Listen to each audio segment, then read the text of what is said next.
Hello guys, good morning! So ayan, maaga ko gumising today dahil ngayon magluluto tayo ng igado. So ayan, kaya gising ko lang guys, and then kailangan ko siyang iluto ng maaga kasi mag-work ako nag-start ako ng 9:30 hanggang sa matapos. So baka matapos ako ngayon hanggang 2 o'clock. Walang kasulukuyan kasi matatapos guys yung work ko. So kaya niluto ko na lang yung ating igado para dalhin natin sa my birthday. So ayan guys, I think ito lang yung kakailanganin natin. Meron tayong green peas, pamenta, at saka salt. Lagyan ko lang sa salt. At saka soy sauce, vinegar, and then oil, carrots. Ang gagamitin ko yung red at saka yung green lang na bell pepper, bawang at saka sibuyas. Hindi ko alam kung may kulang pa ako. Hindi po tayo gagamit dito ng patatas, kasi hindi ko alam, kasi yung ibang igado nakakita ko ng patatas. Pero tinuro sa akin ng tatay ko dati, ang Ilocano daw na igado is walang patatas. So hindi tayo gagamit ng patatas guys. Anyway guys, gagamit pa tayo ng bay leaves. Hindi ko na ipakita kanina. Mali pala yung apoy. Kabila. Okay. Ito na rin guys, na-slice ko na. Hindi ko na pinakita kanina para less space sa natin. Para hindi masyadong mahaba. Ang gagawin ko guys, ipa-fry ko muna tong carrots ng konti.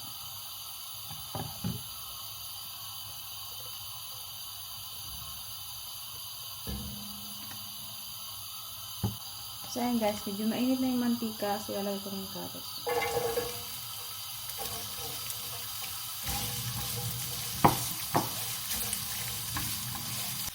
So ayan guys, okay na to. Naparami ako ng mantika, pero gagamitin din lang natin yung mantika mamaya. Igisa ko na rin ng konti yung ating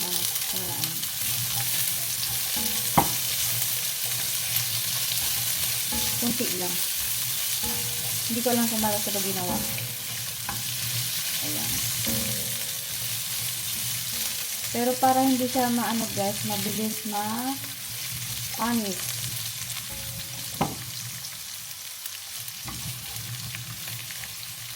Namantika siya. Dahil naparami ako ng baga. Tuba ko na rin pala yung sibuyas at saka yung bawang. Hindi na rin pinakita pang haba lang ng video.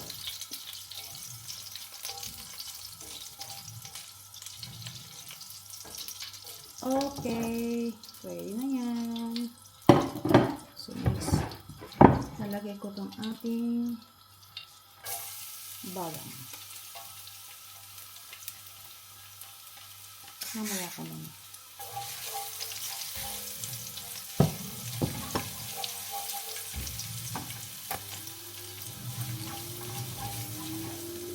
And then, sibuyas.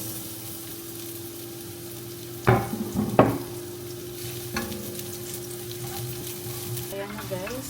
Okay na yan. So, lalagyan na natin yung minarinate natin kagabi. Overnight ko siyang minarinate guys. Marami ata.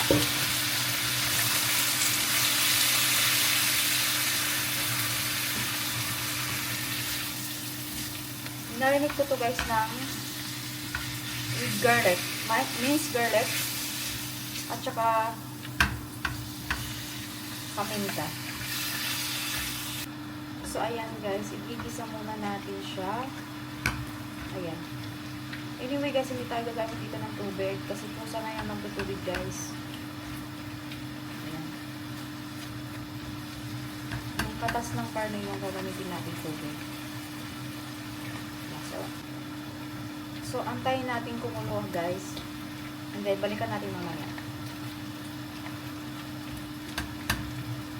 So, ayan. Anyway, lalagay na rin pala natin yung ating bay leaves. Ayan. Ayoko na masyadong marami guys. Kaya kung silang nilagay ko. And then, lagyan natin ng konting paminta.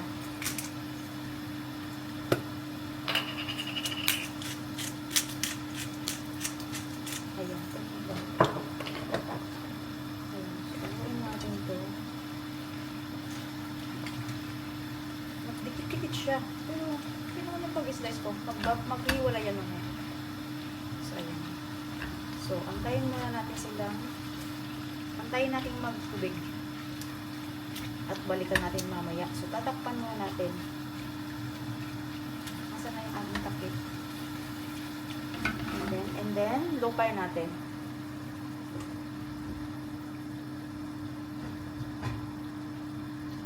Ating takip. Antayin muna natin siyang mag-evaporate silang lahat dyan. Basta yun yan, guys. Guys, iiwanan natin ng 25 minutes ito para lumambot yung ating baboy. Yep. So, ayan. Magkakape muna tayo, guys, habang inaantay natin yung ating niluluto.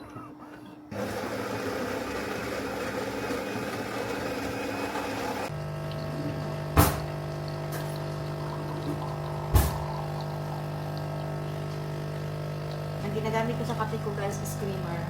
Hindi, instead of milk, creamer. And then, sugar dito, guys, tignan nyo. Cubes na siya. So, ayan, lagyan ko siya ng sugar. Isa lang. Tingnan nyo, ganito. At saka yung ating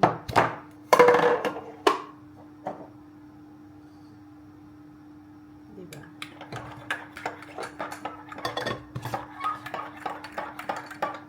Lagi kong gumagamit ng ganito, guys, para hindi lagi napupuno yung ating machine.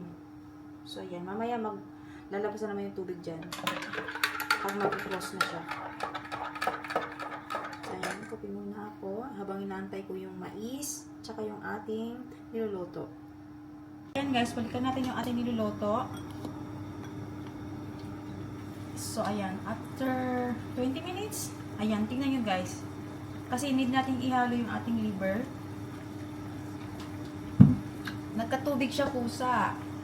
Sabi ko sa inyo, ang meat daw is, ang karne ng baboy is may 70% na tubig. So, ayan. Kaya hindi tayo gagamit ng tubig dito, guys. And then, imimix na natin yung ating liver ng manok. Ayan, guys. Kung nakikita nyo, binabad ko siya sa suka at hinugasan ko rin lang siya ng tubig para matanggal yung langsa. Hindi ko lang maging successful to, guys. Pero no choice ako. Wala akong nakuhang liver ng baboy. So, ayan. So, hindi ko siya masyadong haluin. So, ayan. So, tatakpan ko na naman siya ulit. Ayan. So, 10 minutes and balikan natin siya at saka natin ilagay yung ating mga gulay. Ayan, guys, naalala ko, after 5 minutes, hindi pala pwedeng ma-overcook ang ating liver. So, lalagay natin yung ating carrot. Kasi mauna siya ng konti kaysa sa ating bell pepper. So, i-mix ko na yung ating carrot. So, ayan.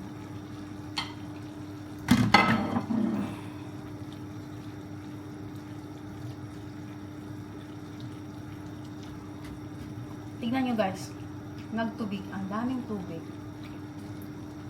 So, tatakpan muna natin siya ng 3 minutes. Naka-low fire lang ako, guys, hindi ako nakahaya. Ayan. Guys, muntik ko na nakalimutan ng ating suka. Nalagyan muna natin pala. Ayan, so, mas maganda ito, guys, kung yung suka mapula. Pero wala tayo dito. Buti nga may nahanap pa akong datong puti. Alam nyo kung magkano to, guys? 3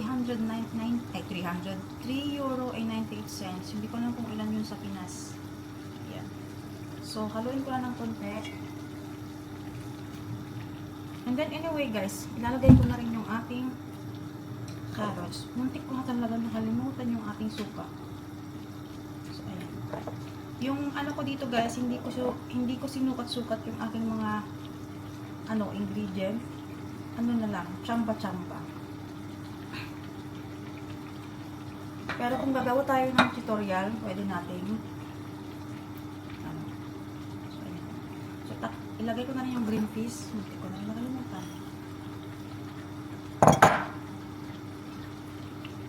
Ilagay ko yung green peas. And then, takpan ulit ng mga 5 minutes and balikan natin. And luto na! And ito na siya. So, ayun guys, i-open natin. Hindi ko pa natikman guys. Tikman lang muna natin kung paano.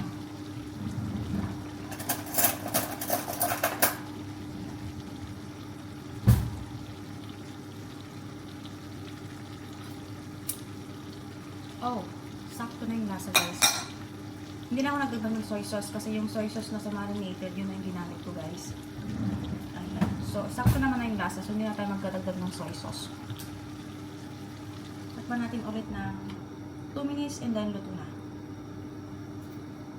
So, ayan guys. Balikan natin after 2 minutes. So, anyway guys, luto na siya. So, stop na natin. Kasi, papainit ko pa naman yan mamaya pagdating ko from work para mainit pagdadalhin natin sa birthday. So, this is it. Ayan. Guys, this is it. Ayan. Pala kami sa birthday. Cake time? Late na kami dumating.